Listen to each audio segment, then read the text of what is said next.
जय श्री राम। शंखनाद में आपका स्वागत है। ममता बनर्जी इधर प्रतीक जैन को बचाती रह गई, आईपैक पर छापा रुकवाती रह गई, और उधर आईपैक के दूसरे डायरेक्टर और ममता बनर्जी के बेहद करीबी विनेश चंदेल को ईडी उठा कर ले गई। ईडी ने गिरफ्तारी कर ली है विनेश चंदेल की। विनेश चंदेल जो कि आईपैक में डायरेक्टर है, सह संस्थापक है और उनकी 33% की हिस्सेदारी है। और विनेश चंदेल अब ईडी के कब्जे में है। ईडी ने गिरफ्तारी की है, कोर्ट में पेश कर दिया है और 10 दिन की रिमांड है, जिसमें विनेश चंदेल को कई राज उगलने पड़ेंगे, कई सच बोलने पड़ेंगे। आईपैक में छापेमारी, छानबीन, कोयला घोटाले को लेकर ईडी की जांच पड़ताल तो लंबे समय से चली रही थी। 2 अप्रैल को कई जगहों पर, कई ठिकानों पर छापेमारी हुई थी। बेंगलुरु में हुई थी, दिल्ली में हुई थी, जिसमें विनेश चंदेल, ऋषिराज सिंह जो दूसरे डायरेक्टर हैं, उनके ठिकानों पर भी छापेमारी हुई। और इसके बाद अब अंतिम तौर पर आखिरकार विनेश चंदेल की गिरफ्तारी कर ही ली गई।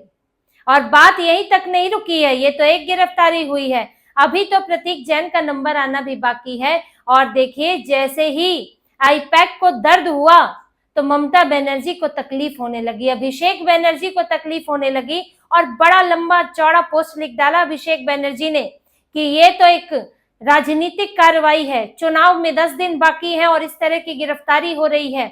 जो भी विपक्ष के साथ काम करता है उसे फंसा दिया जाता है, ये आप लेवल प्लेइंग फील्ड नहीं छोड़ रहे हैं।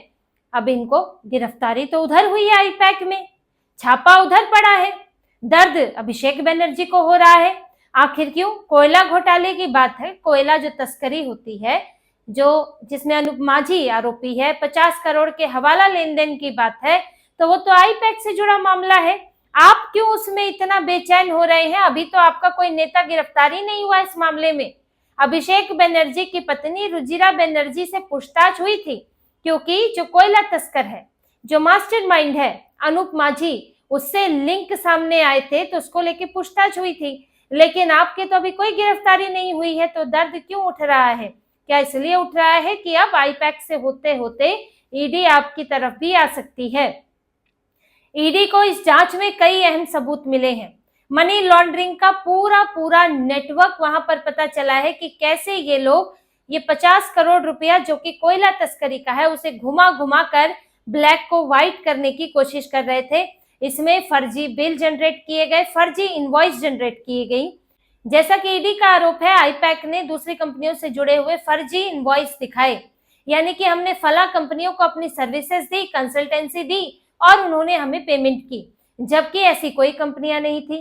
फर्जी बिल बनाए हुए थे और उसके जरिए ये जो काला पैसा है इसको सफेद करने की कोशिश हो रही थी। हवाला कारोबार का साफ तौर पर उसमें इस्तेमाल दिखता है। हवाला कारोबार यानी कि एजेंट के जरिए आप पैसे को एक से दूसरी जगह पहुंचा देते हैं, आपको कैश भी ट्रांसफर नहीं करना पड़ता है। तो हवाला कारोबार के भी लिंक इसमें दिख रहे हैं, थर्ड पार्टी ट्रांसफर के लिंक दिख रहे हैं। साथ ही एक अहम बात ईडी ने बोली है कि कुछ पैसा अकाउंट्स में, बही खाते में दर्ज हुआ है और कुछ दर्ज नहीं हुआ है, कि कुछ पैसे के लिए चेक का इस्तेमाल हुआ और कुछ पैसा नगद में हुआ है। नगद में भी इन्होंने काम किया है। और जो विनेश चंदेल हैं वो झूठ बोल रहे हैं, भ्रामक बयान दे रहे हैं। उन्होंने नगद में कारोबार से बिल्कुल इनकार किया है और कई भ्रामक बयान दिए हैं उन्होंने, जो ईडी के सबूत कुछ और कहते हैं और विनेश चंदेल कुछ और कहते हैं। यहाँ तक कि ईडी को यह भी पता चला है कि आईपैक ने बिना ठोस लेन देन के बड़े बड़े असुरक्षित लोन ले रखे हैं, यानी कि आपने बाजार से लोन उठा लिया करोड़ों करोड़ में और आपका कारोबार चल नहीं रहा है उस तरह से। अभी कुछ समय पहले जब ये प्रतीक जैन का मामला आया था, तब आईपैक की एक खबर इंडियन एक्सप्रेस में थी कि आईपैक ने करोड़ों का लोन एक ऐसी कंपनी से लिया हुआ है, फाइनेंसिंग कंपनी से लिया हुआ है, जो है ही नहीं, जिसका नाम ही नहीं मिलता है, ऑफिस ही नहीं मिलता है। तो बाद में इन्होंने, आईपैक ने इसमें सुधार करते हुए अपनी इज्जत बचाने के लिए कहा कि हमने जो डिटेल दी थी, जानकारी दी थी, वो उसमें कंपनी का नाम गलत था, अब असली कंपनी का नाम ये है। तो आपने जब रजिस्टर करा लिया कंपनी एक्ट के तहत और आप अपनी जानकारियां दे रहे हैं, आपने किससे लोन लिया और सालों साल से लोन लेके रखा है, आपने गलत कंपनी का नाम दर्ज करा रखा है, आपने उसे करेक्ट क्यों नहीं कराया? लेकिन आज जब किसी अखबार ने उसमें जांच पड़ताल कर ली तो आप कह रहे हैं कि नहीं जी, हमने तो गलती से ये नाम दे दिया था, असली नाम तो कुछ और है और वो कंपनी हैदराबाद में है। तो ऐसे ही अनसिक्योर्ड लोन इन्होंने उठाए हुए हैं, बड़े बड़े लोन, और जिनके चुकाने की संभावना दिखती नहीं है, और कहीं ना कहीं इस तरफ इशारा करता है कि लोन है नहीं। दिखाया जाता है कि हमने तो फला से लोन लिया है, लेकिन वो लोन नहीं होता है, वो ऐसे ही काला पैसा होता है जिसे लोन के नाम पर दिखा दिया जाता है।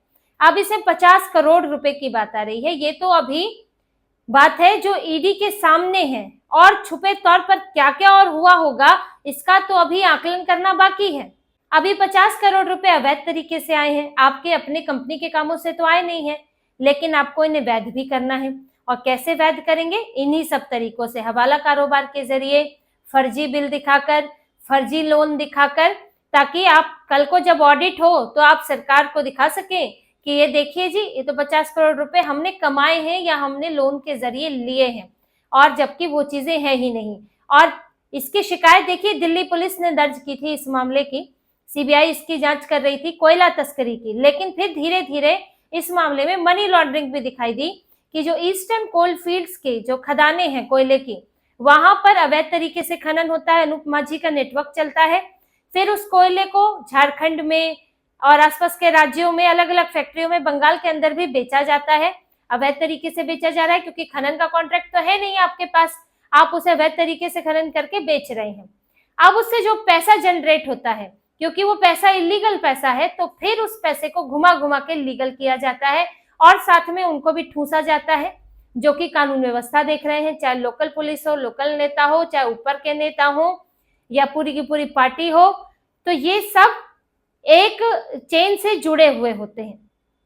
और इसी पैसे को आईपैक के पास ये पैसा 50 करोड़ आया। अब आप देखिए आईपैक के पास आखिर अनूप माझी का कोयला तस्करी का पैसा क्यों आएगा? आईपैक का क्या लेना देना है, डायरेक्ट क्या लेना देना है, क्योंकि इनका काम तो बिल्कुल ही अलग है, तो पॉलिटिकल कंसल्टेंसी फर्म है।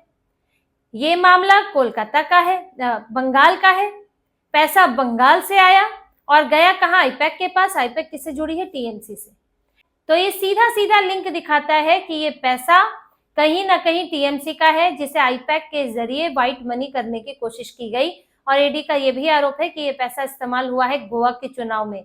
जैसे अरविंद केजरीवाल ने शराब घोटाले का पैसा गोवा के चुनाव में इस्तेमाल किया था, 100 करोड़ रुपया, ममता बनर्जी भी लगता है कि कोयला तस्करी का पैसा इस्तेमाल कर रही थी गोवा में। अब इन्हें पैर तो पसारने होते हैं कई कई राज्यों में, लेकिन पार्टियां तो एक राज्य की हैं, संभवतः उतना फंड नहीं होता है, तो इसीलिए ये सब पैसा जो है ऐसे ही चुनाव में इस्तेमाल होता है, क्योंकि आपको पैसा, काफी पैसा चाहिए, आप नई जगह जा रहे हैं चुनाव करने के लिए, गोवा में जा रहे हैं, कोई आधार नहीं है, तो आपको खर्च करना पड़ेगा।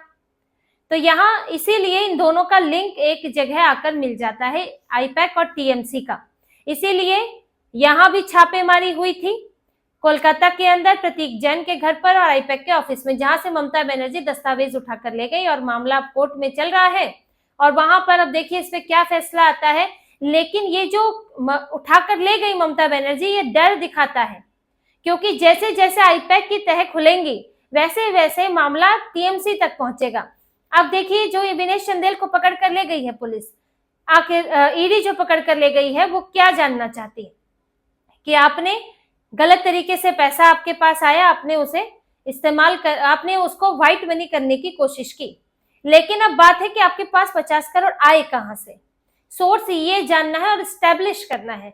देखिए ईडी को स्थापित भी करना होता है, जानकारी तो आपको रिमांड में मिल जाती है, लेकिन आपको कोर्ट में साबित करना होता है कि हाँ ये बात सही है और इसके ये सबूत हैं। तो अब ईडी का अगला कदम ये है जो टीएमसी की तरफ जा रहा है कि यहाँ तो लगभग तय है कि 50 करोड़ अवैध तरीके से आया। ईडी का ये भी आरोप है इसमें कि विनेश चंदेल ने, इनकी कंपनी ने जो है एम्प्लॉइज के कई ईमेल डिलीट कराए हैं जिसमें फाइनेंशियल ट्रांजैक्शन का जिक्र था और दूसरी अहम जानकारी थी, तो ताकि कोई सबूत हाथ ना लगे। फिर भी कई चीजें ईडी के हाथ लगी हैं, लैपटॉप से लेकर और दूसरे डिवाइसेस, कई दस्तावेज ईडी उठाकर ले गई थी, जिसमें से एक ये चीज स्टैब्लिश हो रही है कि कहीं एक अवैध पैसा है जो गलत तरीके से यहाँ पर लाया गया और फिर इस्तेमाल हुआ है। तो अब ईडी को सोर्स देखना है कि 50 करोड़ मिला कहां से है, क्योंकि इसके लिए इन्होंने कोई किसी कंपनी को, कहीं किसी पॉलिटिकल पार्टी को अपनी सेवाएं नहीं दी। फिर आईपैक और टीएमसी का संबंध तो बहुत पुराना है ही, जो इस बीच में और खुलकर सामने आया। पहले तो प्रशांत किशोर जुड़े थे, जब पिछली बार के चुनाव में उन्होंने टीएमसी के लिए काम किया, वो वहीं पर बैठ गए और वहां को अपने को वहां का वोटर भी बना लिया भवानीपुर से ही। लेकिन उसके बाद उन्होंने आईपैक छोड़ दी और फिर खुद अपनी राजनीतिक पार्टी बना ली। अब यहाँ संभाल रहे थे विनेश चंदेल, प्रतीक जैन और ऋषिराज सिंह। और जो टीएमसी के साथ ही इनका एक बड़ा कॉन्ट्रैक्ट चल रहा था। जिस तरह से पहले आईपैक चला करती थी, बड़ी बड़ी पार्टियां, बीजेपी के साथ रहा था, जदयू के साथ रहा, कांग्रेस के साथ रहा, लेकिन पिछले कुछ समय से इनका कारोबार भी ढीला पड़ गया। क्योंकि देखिए, ये समय के साथ चार्म कुछ समय का रहता है कि आपको पता चल जाता है राजनीतिक पार्टियों को भी कि सिर्फ आप किसी कंपनी के कैंपेन से नहीं जीत रहे हैं, या माहौल भी होना चाहिए और पूरे साल भर की, सालों की मेहनत के बाद आप जीतते हैं। और फिर कई और पॉलिटिकल कंसल्टेंसी फर्म खुल गई, जिससे आईपैक के काम तो प्रभावित हुए और इसकी जो सेहत है, कंपनी की जो आर्थिक सेहत है, उस पर असर पड़ा। फिर इन्हें टीएमसी मिल गई और ये लोग टीएमसी वहीं जम गए। असम में भी काम किया साथ में, विनेश चंदेल भी करीबी हैं, ये भी सामने आ रहा है, और बंगाल के अंदर भी इन्होंने काम किया, वहीं दफ्तर बना लिया। और इस तरह से बताया जाता है कि टीएमसी और आईपैक अब गुथ गए हैं पूरी तरह। आईपैक डिसाइड कर रही है, फैसला कर रही है कि कौन जो है इनका कैंडिडेट होगा। जो विधायक हैं उनके दफ्तरों में आईपैक के भी 2-4 लोग काम करते हैं, यानी कि एक तरह से निगरानी के लिए वो रखे गए हैं। सरकारी योजनाएं क्या होंगी, ये प्लानिंग इनकी तरफ से होती है, उसका फीडबैक ये लोग लेते हैं। तो बहुत सारे काम अब आईपैक के, टीएमसी के बहुत से काम आईपैक करने लगी है और ये आपस में एक ही होकर काम करने लगे हैं। तो इससे ये भी पता चलता है कि जो इतना जुड़ाव, इतना संबंध बन रहा है, वो सिर्फ अब राजनीतिक कंसल्टेंसी तक नहीं है, बात इससे आगे की भी है। और यही वजह है कि अभिषेक बनर्जी और ममता बनर्जी की परेशानी बढ़ चुकी है। इनको अब ये भी खतरा मंडरा रहा है कि कब इनके किसी नेता का नाम आ जाए, विनेश चंदेल जाकर क्या बोल दे, तो उसका भी अब कुछ कंफर्म नहीं है और धीरे धीरे बात इन तक पहुंचती जा रही है। तो इनको, जबकि इसका देखिए चुनाव में डायरेक्ट फायदा नहीं है, आईपैक का आदमी पकड़ा गया, उसका क्या असर पड़ेगा ममता बनर्जी के वोट बैंक पर, वोट जो लोग उन्हें वोट देते हैं।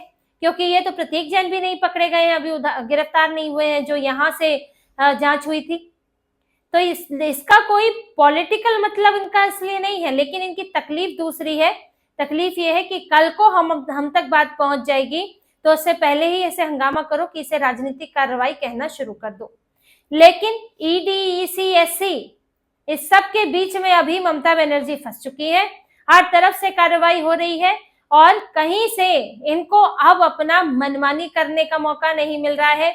ईडी का शिकंजा कस रहा है, सुप्रीम कोर्ट से कोई राहत नहीं मिली है। तो ममता बनर्जी इस बार इन सब, ये जो शिकंजा उनके ऊपर कसा है, उसमें इनकी कुर्सी छिनती जा रही है। तो इसी तरह की और खबरें और विश्लेषण आपके लिए लाते रहेंगे। हमसे जुड़े रहिए, सब्सक्राइब कीजिए, कमेंट कीजिए। बहुत बहुत धन्यवाद। जय श्री राम।